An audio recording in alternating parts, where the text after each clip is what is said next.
Today, I have the pleasure of having Brian Wendell with us to walk through the top 10 historical references to Jesus outside of the Bible. Let's go. What's number 3?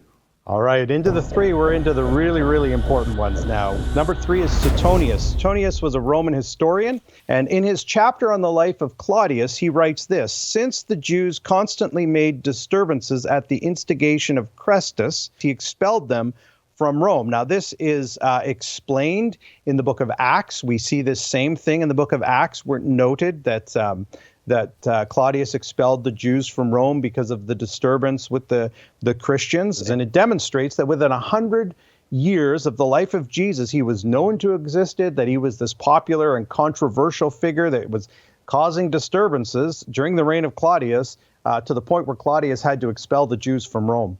We need to move now to number 2.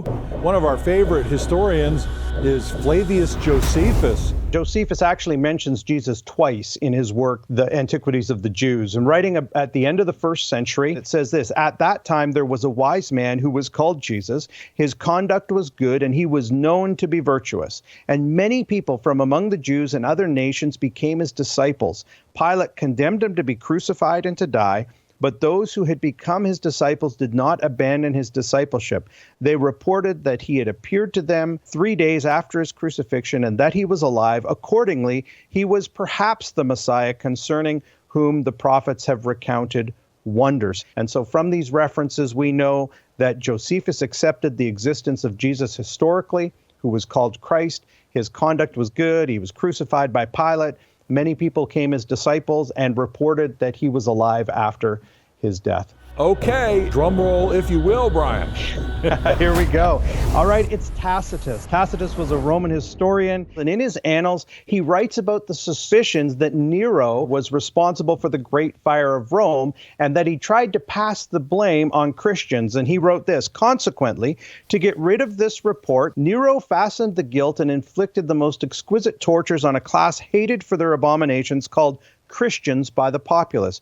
Christus, from whom the name had its origin, suffered the extreme penalty during the reign of Tiberius at the hands of one of our procurators, Pontius Pilate, and a most mischievous superstition, thus checked for the moment, again broke out not only in Judea, the first source of the evil, but even in Rome. Now, this passage is of great importance historically for several reasons. First of all, there's no question as to its authenticity. Secondly, scholars view Tacitus as an independent source, not related in any way to the New Testament Gospels.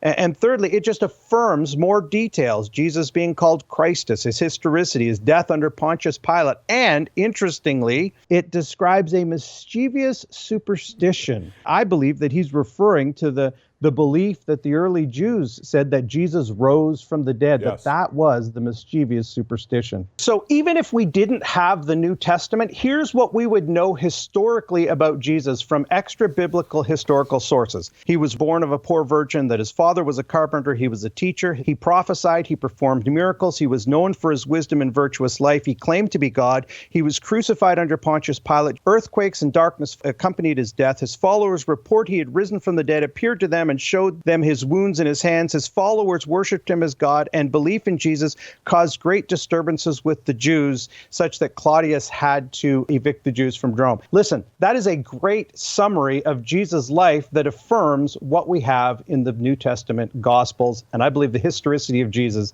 is not in question at all. It is without a doubt established historically. Well, amen to all that, Brian. That might be the fastest I've ever heard you talk. You should do an auctioneer, my friend. That was great. Thank you again for all your hard work on these things. We hope the audience is satisfied by it. Appreciate everything you do, Brian. We love you, man.